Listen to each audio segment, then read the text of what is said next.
दोस्तों बात करने वाले हैं रेलवे ग्रुप डी भर्ती का जो है फॉर्म कैसे फिल करेंगे। इसका जो है आवेदन स्टार्ट हो चुका है। स्टेप बाय स्टेप मैं आपको जो एक लाइव फॉर्म फिल करके बताऊंगा। जो भी इंपॉर्टेंट बातें हैं उस सारा बातों को हम यहाँ पे कवर करेंगे ताकि आपसे गलती हो ही ना। फॉर्म भरने में अगर आप गलती कर देंगे ना तो समझिए आपका पहला ही स्टेज छट गया। हालांकि मौका देता है सुधार करने के लिए, लेकिन फिर भी आपको गलती नहीं करना है। अगर आप गलती करेंगे तो सुधार में फिर आपको 250 रुपए लग जाएगा। तो आप पूरा अच्छे से देखिए कि कैसे आपको फॉर्म को भरना है। स्टेप बाय स्टेप पूरी इन्फॉर्मेशन हम आपको देंगे, फोटो गाइडलाइंस के साथ से लेकर सब चीज हम बताएंगे ताकि आप जो आसानी से फॉर्म को अप्लाई कर सके। मेरा मकसद एक ही होता है कि आप लोग फॉर्म भरे, उससे पहले आप वीडियो देख लीजिए कि क्या क्या जानकारी मांगी जा रही है, जिससे आपको गलती होगा ही नहीं अगर आप एक बार ये वीडियो देख लेते हैं। तो चलिए शुरू करते हैं और जानते हैं रेलवे ग्रुप डी 2025 का जो है फॉर्म कैसे फिल करेंगे। थोड़ा सा मैं आपको इंपोर्टेंट जानकारी दे दूं कि इसमें 32,438 वैकेंसी है। हो सकता है कि फ्यूचर में वैकेंसी बढ़ भी जाए। और यहाँ पे आपका जो इंपोर्टेंट डेट है फॉर्म भरने का वो है 22 फरवरी 2025 तक आप फॉर्म भर सकते हैं। अगर आपने रजिस्ट्रेशन कर दिया है, फॉर्म भर दिया है, फी पेमेंट बाकी रह गया है तो फी पेमेंट का यहाँ पे क्लोजिंग डेट है 23 फरवरी से लेकर 24 फरवरी तक रात को 12 बजे तक, ध्यान रहे। और अगर आपने गलती कर दिया फॉर्म भरने में तो आप उसे मॉडिफाई कर सकते हैं, जिसमें आपका जो है देख सकते हैं 25 फरवरी से लेकर 6 मार्च 2025 तक इसका जो है लास्ट डेट रहेगा मॉडिफाई करने के लिए। तो ये इंपोर्टेंट डेट है। मैट्रिक पास पे आपकी ये वैकेंसी है। अगर आप मैट्रिक पास किए हैं तो इस भर्ती के लिए अप्लाई कर सकते हैं, या आईटीआई किए हैं तो आप इस भर्ती के लिए फॉर्म को अप्लाई कर सकते हैं। इसमें जोन वाइज वैकेंसी को रखा गया है। मैं आपको जोन वाइज वैकेंसी को दिखाता हूँ। फॉर्म भरने से पहले आपको पहले एक जोन का चुनाव करना होगा, आरआरबी को चुनाव करना होगा कि आप किस आरआरबी से फॉर्म भरना चाहते हैं, ठीक है ना। चलिए हम आगे डिस्कस कर लेंगे उसके बारे में।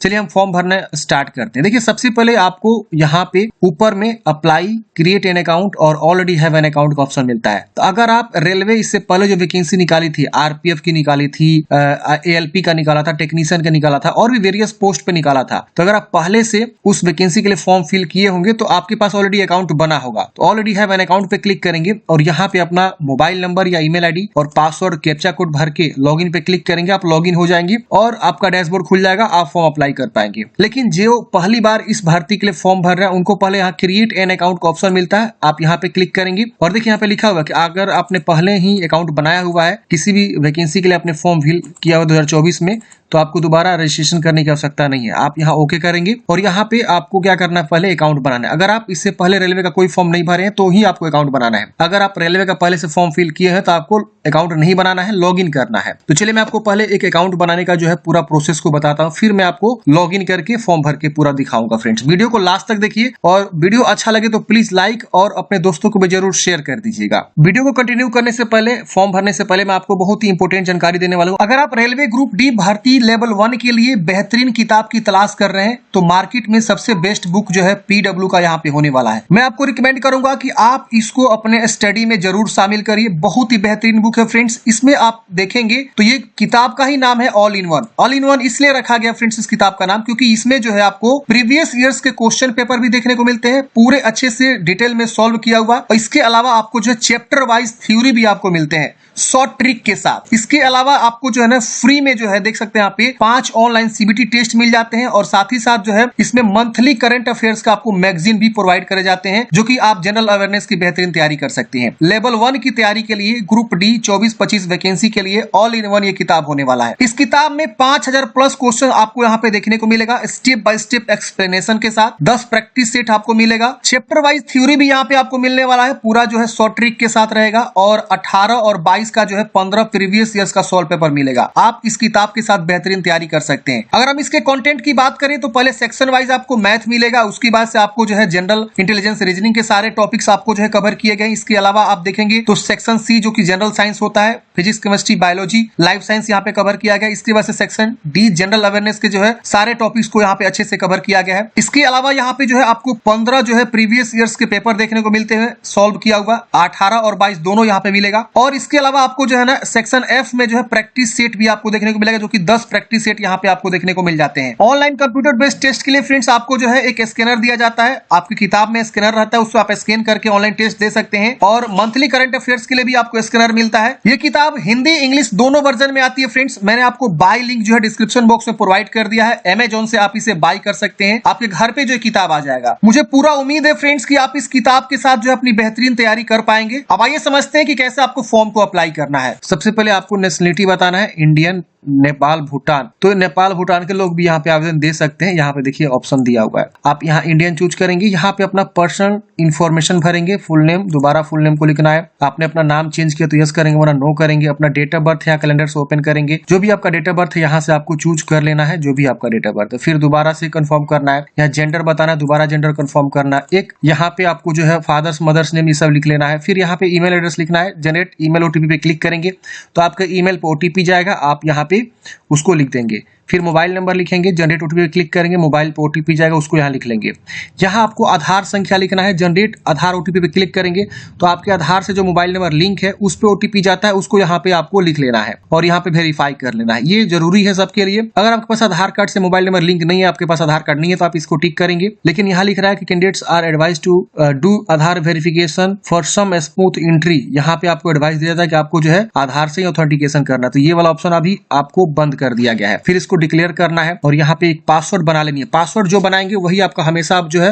लॉगिन के लिए काम करेगा, तो पासवर्ड जैसा चाहे वैसा बना सकते हैं। फॉर एग्जांपल मान लीजिए आपका नाम जो है रोबोट है तो are capital O small ROBOT robot @123 ऐसे ही पासवर्ड यहाँ कंफर्म करेंगे, यहाँ पे टिक करेंगे और यहाँ preview and create an account पे क्लिक करेंगे। जैसे friends preview and create an account पे क्लिक करेंगे, आपने जो भी यहाँ पे जानकारी दिया हुआ है उसको आप डिटेल से अच्छे से वेरीफाई करेंगे, मैट्रिक का जो मार्कशीट होता है उसके अकॉर्डिंग, अगर इसमें कुछ भी गलती है तो तुरंत एडिट करके आप सुधार लेंगे, नहीं गलती है तो सबमिट करेंगे, आपका अकाउंट तुरंत जो है क्रिएट हो जाएगा। अकाउंट क्रिएट करने के बाद से फ्रेंड्स आपको होम पे आना है, यहाँ पे अप्लाई पे फिर से आना है, ऑलरेडी हैव एन अकाउंट पे क्लिक करना है, आपका इस प्रकार से मोबाइल और यहाँ पे पासवर्ड मांगेगा और यहाँ पे आपको जो है आई एम नॉट रोबोट पे क्लिक करके लॉगिन कर लेना है। अच्छा, जो पुराने कैंडिडेट्स हैं वो अपना मान लीजिए अगर आईडी पासवर्ड भूल चुके हैं तो वो यहाँ फॉरगेट भी कर सकते हैं, देखिए यहाँ पे फॉरगेट पासवर्ड का ऑप्शन, इस पे क्लिक करेंगे, वो अपना जो है मोबाइल या ईमेल लिखेंगे, डेट ऑफ बर्थ चुनाव करेंगे, आई एम नॉट रोबोट पे क्लिक करेंगे, प्रोसीड करेंगे ना तो उनका जो है ईमेल पे एक पासवर्ड चला जाता है, फिर ईमेल को चेक करेंगे, कभी स्पैम जंक वगैरह भी चेक कर लीजिए अगर ईमेल नहीं प्राप्त होता है तो, और उसके बाद से उनके पास एक ईमेल भेज दिया जाता है सिस्टम जनरेटेड, वही वाला अब ईमेल पासवर्ड वो यूज करेंगे, ठीक है ना। तो यहाँ पे आपको पासवर्ड जो है ईमेल्स पे फॉरगेट हो जाता है। चलिए हमारे पास एक यूजर आईडी पासवर्ड है, मतलब यहाँ पे हम एक लॉगिन कर लेते हैं। तो देखिए फ्रेंड्स, मैंने एक कैंडिडेट्स का यहाँ पे लॉगिन किया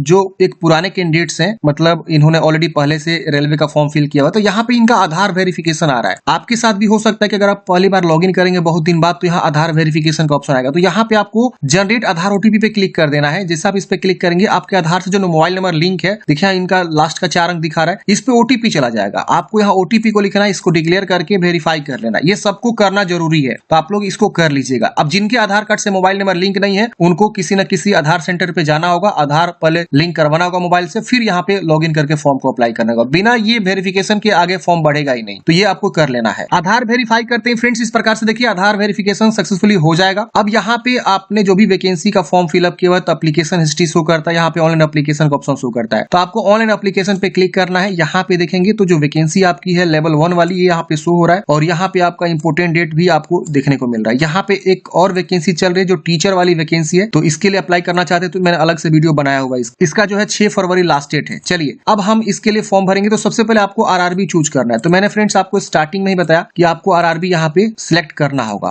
तो पहले हम यहाँ पे आरआरबी को क्या करेंगे, चुनाव करेंगे। अब कितने आरआरबी में कहा कितनी वैकेंसी, इसको पहले आपको देखना होगा। जैसे हम यहाँ नेक्स्ट करेंगे तो यहाँ लिख रहा है पहले आपको आरआरबी चूज करना होगा, तो हम यहाँ से आरआरबी को क्या करेंगे फ्रेंड, चूज करेंगे, ठीक है ना, इस प्रकार से आएगा। अब यहाँ पे थोड़ा सा नहीं आ रहा है, मैं देख लेता हूँ क्या इशू आ रहा है। हम यहाँ आरआरबी चूज करके नेक्स्ट करेंगे। अब आरआरबी वाइज कैसे देखेंगे वैकेंसी को, देखिए नोटिफिकेशन आपको डाउनलोड करना होगा, नोटिफिकेशन के सबसे लास्ट पेज पे ही आपको आरआरबी वाला जो है वैकेंसी डिटेल शो होता है। अब देखिए यहाँ पे आपको जो है पेज नंबर में बता देता हूँ, पेज नंबर आपको आ जाना है 51 से 52 से आपका वैकेंसी सबसे पहले मुंबई का शो करेगा, मुंबई में सबसे ज्यादा वैकेंसी और दिल्ली जो आरआरबी है वहां पे। अब देखिए 4672 वैकेंसी जो कि मुंबई वेस्टर्न रेलवे में आपको दिखाया गया है। यहाँ पे किस पद पे कितनी वैकेंसी ये भी यहाँ पे आपको दिखाया गया है। ये आगे आपको ना पोस्ट प्रीफरेंस भी देना है। मान लीजिए आपने आरआरबी मुंबई चूज कर लिया, अब मुंबई में 14 प्रकार की वैकेंसी है। अब जब आप आगे बढ़ेंगे ना फॉर्म भरने के समय फोटो वगैरह अपलोड करने के बाद, तो वहां आपसे पूछेगा कि आप पोस्ट प्रीफरेंस दीजिए, इसको पहला, इसको दूसरा, इसका तीसरा, इसका चौथा, किसको आप पहला दूसरा तीसरा ऐसे आपको देना होगा। तो वहां पे आपको आगे चूज करने का ऑप्शन आएगा। अब यहाँ कैटेगरी वाइज भी आप देख सकते हैं, पहला किसको रखना है, दूसरा किसको रखना है, आपकी कैटेगरी में कितना सीट है वो भी आप ध्यान में रखते हुए अपना जो है फॉर्म को अप्लाई करेंगे। तो यहाँ पे आपको जरूर जो है जोन देख लेना है फॉर्म भरने से पहले आरआरबी, किस आरआरबी से आप फॉर्म भरना चाहते हैं। जहां जहां वैकेंसी है वहां का आपको आरआरबी शो करेगा। तो हम यहाँ पे क्या करेंगे, आरआरबी को क्या करेंगे फ्रेंड्स, चुनाव करेंगे। एक बार मैं दोबारा यहाँ पे अप्लाई वाले ऑप्शन पे क्लिक करता हूँ फ्रेंड्स, क्यों नहीं, हाँ आ गया देखिए। तो यहाँ पे आपको जो है क्या करना है, अपना आरआरबी को चुनाव करना है। देखिए जब भी फॉर्म में कोई दिक्कत आती है ना, तो आपको बिल्कुल रीस्टार्ट कर लेना है, लॉग आउट करके शुरू से कर लेना है। चलिए हम यहाँ पे चूज करते हैं, इसको डिक्लेयर करके नेक्स्ट करते हैं। जिसे फ्रेंड्स आप आरआरबी चूज करके नेक्स्ट करेंगे, यहाँ पे आपका प्रीवियस डाटा यहाँ पे फैच होगा। जो लोग पुराने कैंडिडेट्स हैं, जो लोग पहले कोई वैकेंसी का फॉर्म भरे, उनका यहाँ डाटा फैच हो जाएगा। और यहाँ पे आपको क्लोज कर देना है। क्लोज करते हैं यहाँ पे आप देखेंगे तो आपका अकाउंट वेरीफाई लिखेगा। यहाँ पे आपको इतने सारे स्टेप को कंप्लीट करने हैं। अब यहाँ पे आपकी जानकारी जो ऑलरेडी फिलअप मिलेगी, जो आपने पुराने वैकेंसी के लिए आवेदन दिया था। अब यहाँ पे आपको नीचे आना है। यहाँ पे आप मैरिड है कि अनमैरिड है बताएंगे, अपना रिलीजन बताएंगे, मातृभाषा बताएंगे यहाँ पे। इसके बाद से आपका choice of language for examination, किस जो है भाषा में आप एग्जाम देना चाहते हैं। इतने सारे लैंग्वेज दिए गए हैं। जैसे मान लीजिए आप गुजराती चूज करेंगे ना, तो इंग्लिश और गुजराती रहेगा। अगर आप इंग्लिश चूज करेंगे तो सारा का सारा क्वेश्चन इंग्लिश में रहेगा। अगर आप हिंदी चूज करते हैं तो इंग्लिश हिंदी दोनों रहेगा। ये विशेष ध्यान दीजिएगा। यहाँ एक आइडेंटिफिकेशन मार्क्स, बॉडी में पहचान क्या है ये आपको बतानी है। तिल का निशान, कटा का निशान, जला का निशान, जो भी है। यहाँ दूसरा आइडेंटिफिकेशन मार्क्स आपको बतानी है, जो भी है। अगर नहीं है तो नो मार्क लिख सकते हैं। यहाँ पे अपना कैटेगरी बताना है। जैसे कि यहाँ आप देख सकते हैं कम्युनिटी में आपका यहाँ पे category general, SC ST OBC EWS। अगर आप जनरल से हैं तो जनरल चूज करेंगे। जनरल में आप देखेंगे तो यहाँ पे आपको जाति प्रमाण पत्र की संख्या या किसके द्वारा बनवाया, ये सब आपको नहीं मांगेगा। वही अगर आप EWS से आते हैं, जनरल का ही एक 10% रिजर्वेशन वाला कैटेगरी होता है EWS, इकोनॉमिकली वीकर सेक्शन। अगर आप ये चूज करते हैं तो यहाँ पे आपको अपना जो है EWS का सर्टिफिकेट नंबर देना होगा। यहाँ पे अपना जो है इशूइंग अथॉरिटी, आपने कहाँ से बनवाया हुआ है, हर एक ऑफिसर्स का नाम आ रहा है। जहां से भी आपने बनवाया हुआ है उसका नाम यहाँ पे आपको शो करेगा, कहीं ना कहीं जरूर शो करेगा। उसका आप चुनाव करेंगे और कब बनवाया हो इसको आपको देना होगा। अगर आप OBC चुनाव करते हैं फ्रेंड्स, तो OBC में देखेंगे तो यहाँ पे 2 ऑप्शन पूछेगा कि आप जो है नॉन क्रीमिलियर से आते हैं। नॉन क्रीमिलियर उसके वो आता है बंदा, OBC का ही ये मतलब नॉन क्रीमिलियर और क्रीमिलियर होता है। अगर आप यहाँ पे नॉन क्रीमिलियर से आते हैं तो यस करेंगे। यस करते हैं इस प्रकार से आएगा, अंडरस्टैंड एग्री करेंगे। तो यहाँ पे देखिए क्या आ रहा है। अगर आप नॉन क्रीमिलियर से आएंगे, यहाँ यस करते हैं तो आपको यहाँ पे अपना कास्ट और यहाँ पे कास्ट सर्टिफिकेट नंबर और इशूइंग अथॉरिटी और कब आपने बनवाया हुआ आपको बताना होगा। नॉन क्रीमिलियर में कौन आता है, तो जिनकी फैमिली इनकम 8 लाख से कम है, OBC से आता है 8 लाख से फैमिली इनकम कम है, तो यहाँ यस करेगा। और जिनकी फैमिली इनकम 8 लाख से ज्यादा है वो यहाँ नो करेगा, वो NCL में नहीं आएगा। तो इसके आपको विशेष ध्यान देना है। इस तरह से आपको जो है जानकारी को भरना है। अब यहाँ पे SC ST का भी ऑप्शन है। अगर आप SC ST से आते हैं तो अपना SC ST में जो भी आपका जाति सर्टिफिकेट लगता है वो अपना नेम ऑफ द कास्ट लिखेंगे, किस कास्ट से बिलोंग करते हैं, धोबी, बढ़ई, जो भी है, यहाँ शर्मा, जो भी है। यहाँ पे अपना सर्टिफिकेट नंबर लिखेंगे, यहाँ पे अपना इशूइंग अथॉरिटी लिखेंगे, यहाँ आप कब अपना सर्टिफिकेट बनवाए हुए हैं उसको आपको बताना होगा, जो कि आपके सर्टिफिकेट पे लिखा रहता है। सारी जानकारी सर्टिफिकेट के अकॉर्डिंग भरना होता है, क्योंकि यही सेम सर्टिफिकेट आपको ना डॉक्यूमेंट्स वेरिफिकेशन में लगता है। तो इसको आपको सजो के रखना है, ध्यान रहे, भिलवाना नहीं है। और यहाँ पे अपना जो है कहाँ से बनवाया हुआ है इशूइंग अथॉरिटी में आपको चूज कर लेना है। ये आपके सर्टिफिकेट के नीचे में साइन होता है, आप देखे होंगे जरूर। जैसे कि आप देख सकते हैं यहाँ पे बहुत सारा ऑप्शन दिया हुआ है। आप जहां से भी बनवाए हुए हैं आप यहाँ पे क्या करेंगे, उसका चुनाव कर लेंगे। नीचे भी बहुत सारा ऑप्शन है। जैसे बिहार में आप देखेंगे तो रेवेन्यू ऑफिसर बनाता है, वो उसका रैंक जो है तहसीलदार से कम नहीं होना चाहिए। तो रेवेन्यू ऑफिसर आप यहाँ से चुनाव कर लेंगे, ठीक है। और यहाँ पे इशूइंग स्टेट, और यहाँ पे कब आपने बनवाया हुआ है, सर्टिफिकेट नंबर, और यहाँ पे ट्रेवल पास आपको चाहिए तो यहाँ पे आपको यस करना होगा। और यहाँ पे उस सर्टिफिकेट को, जो आपका ये कास्ट सर्टिफिकेट है, उसको आप यहाँ पे स्कैन करके उसको यहाँ अटैच करेंगे। 500 KB से कम PDF में होना चाहिए। यहाँ पे आप अपलोड पे क्लिक करेंगे, PDF चूज करेंगे और अपलोड हो जाएगा। PDF कैसे बनानी होती है मैंने कई बार आप लोगों को बता चुका हूँ। गूगल में जाएंगे, सर्च करेंगे JPEG to PDF, बहुत सारा वेबसाइट मिलेगा। आप किसी वेबसाइट का यूज करके अपना जो है डॉक्यूमेंट्स को PDF में बना सकती हैं। तो ऐसे अपना SC ST और जनरल OBC को यहाँ पे चुनाव करना, ये विशेष ध्यान देना। यहाँ पे आपको रिजर्वेशन ही जो है यहाँ पे आपको मिलता है, तो इसको सही से भरना है, गलती नहीं करना है। और जो भी यहाँ पे सर्टिफिकेट देंगे उसको अच्छे से रखेंगे संभाल के, लास्ट वैकेंसी तक, मतलब लास्ट सिलेक्शन तक। अब आपको फ्रेंड्स नीचे आना होता है। यहाँ पे अपना जो है प्रेजेंट एड्रेस लिखना होता है, यहाँ पे आपको परमानेंट एड्रेस लिखना होता है। जो भी आपका एड्रेस है, यहाँ पहले अपना जो है राज्य, फिर यहाँ डिस्ट्रिक्ट, फिर यहाँ पे प्रॉपर एड्रेस लिखेंगे। इसमें आपको विलेज, पोस्ट, थाना, सब चीज अच्छे से लिख दीजिएगा। यहाँ पे नियरेस्ट सिटी या मेजर टाउन क्या है, पिन कोड क्या है, ये आपको अच्छे से बेहतरीन तरीके से लिखना है। यहाँ पे अपना परमानेंट एड्रेस को लिखना है। जो भी आपका परमानेंट एड्रेस है अच्छे से क्या करेंगे यहाँ पे बताएंगे। अगर सेम है तो इसको टिक करेंगे, इधर वाला सेम इधर कॉपी हो जाएगा, अलग है तो अलग अलग लिख सकते हैं। इसकी वजह से इसको सेव करके नेक्स्ट वाले ऑप्शन पे क्लिक करेंगे। सेव एंड नेक्स्ट करते हैं फ्रेंड्स, डाटा सेव हो जाएगा। अगले स्टेप में अब आपको यहाँ पे जो है कुछ जानकारी पूछेगा। जैसे एक्स सर्विसमैन है तो आप यहाँ पे यस करेंगे और अपना जो है एक्स सर्विसमैन के बारे में बताएंगे, रैंक बताएंगे, डेट ऑफ अटेस्टेशन बताएंगे। यहाँ पे आपको डिफेंस सर्विस का कहाँ से आपने किया हुआ है, are you still in defence service, तो ये सब आपको बताना होगा। नहीं है तो आप यहाँ नो करेंगे। अगर आप विकलांग है तो यस करेंगे, विकलांगता के बारे बारे में बताएंगे, जो भी आप विकलांग है। अगर आप नहीं है तो आप इसे नो कर देंगे। यहाँ पे आपको स्क्राइब चाहिए, तो अगर आपको स्क्राइब चाहिए तो आप यहाँ पे यस करेंगे, नहीं चाहिए तो नो करेंगे। अगर आप जो है इकोनॉमिकली बैकवर्ड क्लास ईबीसी से आते हैं तो आप यहाँ यस करेंगे। अब ईबीसी में कौन आता है, इनसे इन्फॉर्मेशन यहाँ दिया हुआ है। जो बीपीएल होल्डर कार्ड है या जिनकी फैमिली इनकम 50,000 से भी कम है, वो लोग ईबीसी में आएंगे, तो उनको यहाँ पे यस करके अंडरस्टूड करना होगा। उनको ट्रेवल पास चाहिए तो यस करेंगे। अब यहाँ पे उनको जो है ईबीसी का जो सर्टिफिकेट होल्डर है वो अपना जो है यहाँ पे बताएंगे, और इशूइंग अथॉरिटी बीपीएल कार्ड है या क्या है यहाँ पे आपको बताना होगा, तो उसके अकॉर्डिंग बताना होगा। नहीं है तो आप नो कर देंगे। यहाँ पे आप रेलवे में ऑलरेडी सर्विंग एप्लीकेंट हैं, आप रेलवे में काम कर रहे हैं तो यस करेंगे। और यहाँ पे आपको एनओसी देना होगा। Do you have applied NOC, अगर आप अप्लाई किए तो यस करेंगे। तो ये मैंडेटरी है डीवी के समय में, आपको अंडरस्टूड एग्री करना। अगर आप नो करेंगे तो आपको जो है you should produce an NOC from the controlling officer on the date of DV. अच्छा, आप नो भी कर सकते हैं। अगर आप पहले से आपके पास मतलब एनओसी बनवा लिए तो यस करके आप आगे बढ़ेंगे और कैटेगरी बताएंगे, ग्रुप सी या कहाँ पे आप काम कर रहे हैं, किस प्रकार के पोस्ट पे, प्लेस ऑफ वर्किंग क्या है, जोन क्या है, किस जोन में काम कर रहे हैं। अगर आप मतलब यहाँ पे बता देंगे। अगर आप नहीं है प्रेजेंट में कहीं काम कर रहे हैं तो आप यहाँ नो कर देंगे, रेलवे आप जो है सर्विस नहीं कर रहे हैं। तो यहाँ पे एम्प्लॉयमेंट डिटेल्स पूछ रहा है। अगर आप कहीं काम कर रहे हैं जैसे कि central government, state government, PSU, या नॉट अप्लीकेबल, तो अगर आप काम कर रहे हैं तो बताएंगे, नहीं तो नॉट अप्लीकेबल चूज करेंगे। अब यहाँ पे आपको जो है ना अप्रेंटिसशिप के बारे में पूछ रहा है, तो अगर आपने जो है नेशनल अप्रेंटिसशिप सर्टिफिकेट आपके पास है तो यस करेंगे, और उसकी जानकारी बताएंगे किस स्टेट पे आपने अप्रेंटिसशिप किया हुआ है, कब से कब तक आपने किया हुआ है, ड्यूरेशन यहाँ आ जाएगा, सर्टिफिकेट नंबर और सर्टिफिकेट डेट, कितना में कितना मार्क्स आपको मिला हुआ है, वो सब आपको बताना होगा। तो अगर आप एनएससी किए हुए हैं बाय एनसीवीटी से तो यस करेंगे, वरना नो कर देंगे। फिर यहाँ पे आपको नीचे में फी रिफंड के लिए अपना जो है अकाउंट डिटेल्स भर देना होगा। जैसे अपना नाम भरेंगे, यहाँ पे एफएससी कोड लिख के कंफर्म करेंगे तो आपका यहाँ पे बैंक का ब्रांच नेम वगैरह सब चीज आ जाएगा। तो ये अकाउंट डिटेल्स भर लीजिएगा, अपना ही नाम से होना चाहिए, ध्यान रखिएगा। फिर यहाँ सेव करके नेक्स्ट करेंगे। जैसे फ्रेंड्स आप यहाँ पे जो है नेक्स्ट करेंगे, अब आपको एजुकेशनल क्वालिफिकेशन वाली जानकारी को भरना होगा। अब यहाँ पे देख सकते हैं फ्रेंड्स, आपके पास पहले से मैट्रिक की जानकारी ऐड मिलेगा, तो आप यहाँ पे इसमें एडिट कर सकते हैं, इसे डिलीट करके फ्रेश यहाँ पे ऐड कर सकते हैं। तो अगर आप एडिट करना चाहते हैं एडिट कर सकते हैं यहाँ पे, और उसको जो अपडेट कर सकते हैं। अगर आप यहाँ डिलीट करना चाहते हो डिलीट करके भी फ्रेश भी आप यहाँ पे अपडेट कर सकते हैं। तो अगर आप मैट्रिक तक पढ़े हैं तो मैट्रिक की जानकारी, अगर आप जो है यहाँ पे और भी क्वालिफिकेशन जैसे कि आईटीआई है तो आईटीआई भी आप यहाँ पे उसकी जानकारी दे सकते हैं, ट्रेड वगैरह, किस राज्य से पढ़ाई किया है, अगर उसके वजह से district, name of institute, passing year, और एनसीवीटी है कि एससीवीटी है, फिर आपका सर्टिफिकेट क्या है इसको आपको बताना होगा, नेशनल ट्रेड सर्टिफिकेट है, स्टेट ट्रेड ट्रस्ट सर्टिफिकेट है, इसको आपको बता के ऐड करना होगा। तो जो कैंडिडेट्स आईटीआई किए हैं वो जरूर यहाँ आईटीआई की जानकारी भरिए, और जो लोग अगर मान लीजिए एनएससी किए हैं, नेशनल अप्रेंटिसशिप सर्टिफिकेट, तो अपना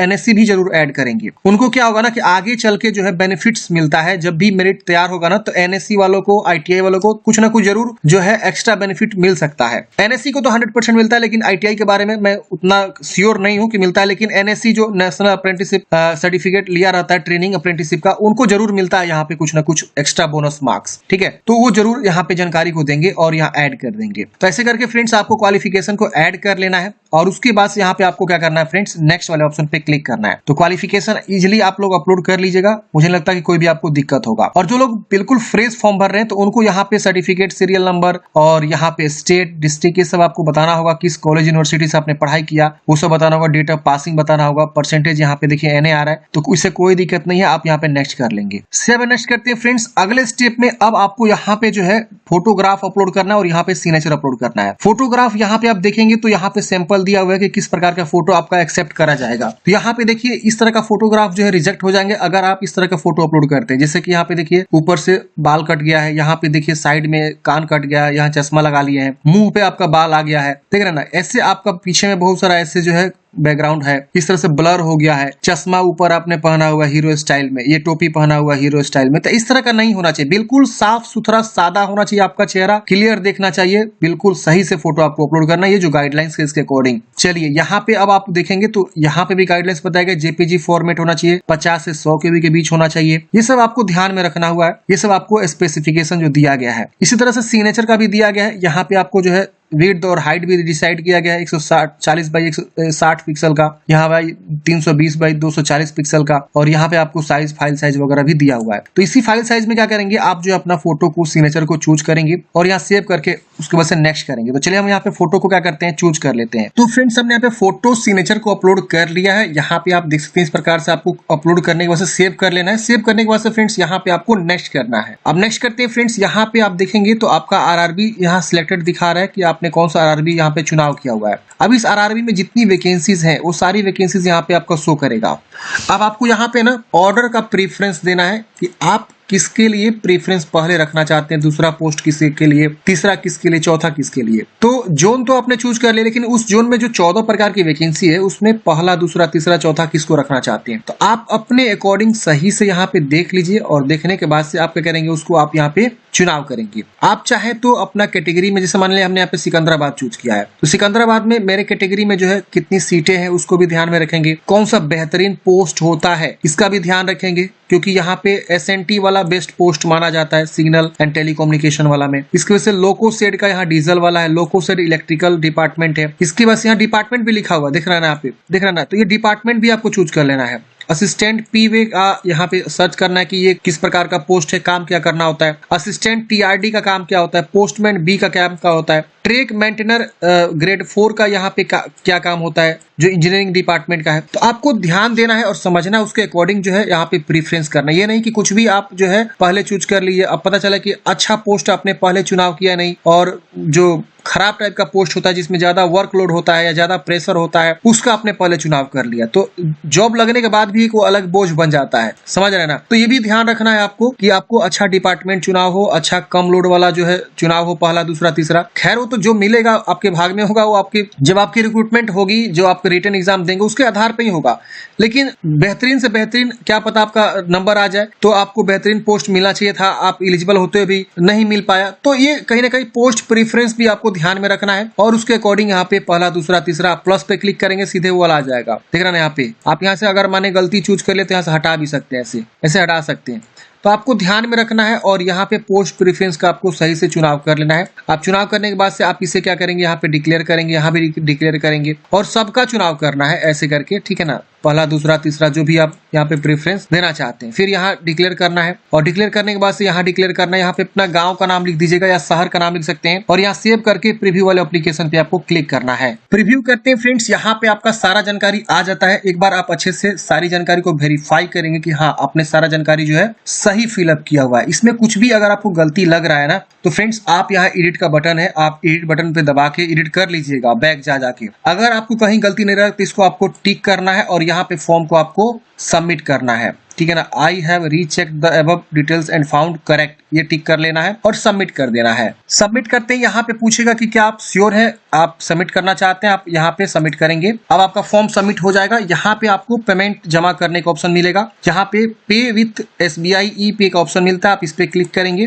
यहाँ पे आपको एग्री करना है और यहाँ पे प्रोसीड करना है। अब यहाँ पे देखेंगे फ्रेंड्स, आपके पास कार्ड का ऑप्शन आता है, यहाँ पे नेट बैंकिंग का ऑप्शन आता है, यहाँ पे आपको यूपीआई का भी ऑप्शन आता है। तो आप जिसके थ्रू भी पेमेंट जमा करना चाहते हैं उसका आप चुनाव करके पेमेंट को जमा करेंगे। तो हम यहाँ पे जो है क्यूआर कोड जनरेट कर लेते हैं, यूपीआई क्यूआर। हम यहाँ पे पे नाउ पे क्लिक करेंगे, क्यूआर कोड आ जाएगा। यहाँ पे हम क्यूआर कोड को स्कैन करके पेमेंट को जमा कर सकते हैं। आप अपने फोन पे, पेटीएम, गूगल पे, किसी से भी आप इसको स्कैन करेंगे और सिंपल जो है उस डिवाइस से क्या करेंगे, उस मतलब ऐप से आप पेमेंट को जमा कर देंगे। पेमेंट जमा करते हैं फ्रेंड्स, आपका पेमेंट जमा हो जाएगा, उसके बाद से आपको फाइनल प्रिंट आउट निकल जाएगा। तो मैं यहाँ पे पेमेंट जो है कर रहा हूँ। तो फ्रेंड्स हमने यहाँ पे पेमेंट जमा कर दिया है। अब ये ऑटोमेटिक रीडायरेक्ट कर देगा कहाँ पे, आपके डैशबोर्ड पे। ये पेमेंट होते ही रीडायरेक्ट हो जाएगा ऑटोमेटिक, कुछ आपको रिफ्रेश वगैरह नहीं करना है, पेज बैक वगैरह नहीं करना है। ये देखिए पेमेंट जमा हो गया, सक्सेसफुल हो गया। इसका प्रिंट आउट स्क्रीनशॉट जरूर ले लीजिएगा। इसका प्रिंट आउट निकालने के बाद यहाँ बैक का बटन मिलता है, बैक पे क्लिक करेंगे। अब यहाँ पे देखेंगे तो आपका सीधे जो एप्लीकेशन हिस्ट्री पे लेकर आएगा। यहाँ पे आपको इस तरह से देख सकते हैं, आपने जो पेमेंट जमा किया वो आपका वेरीफाई दिखा रहा है, पेमेंट वेरीफाई हो चुका है। यहाँ आपका पेमेंट जो है,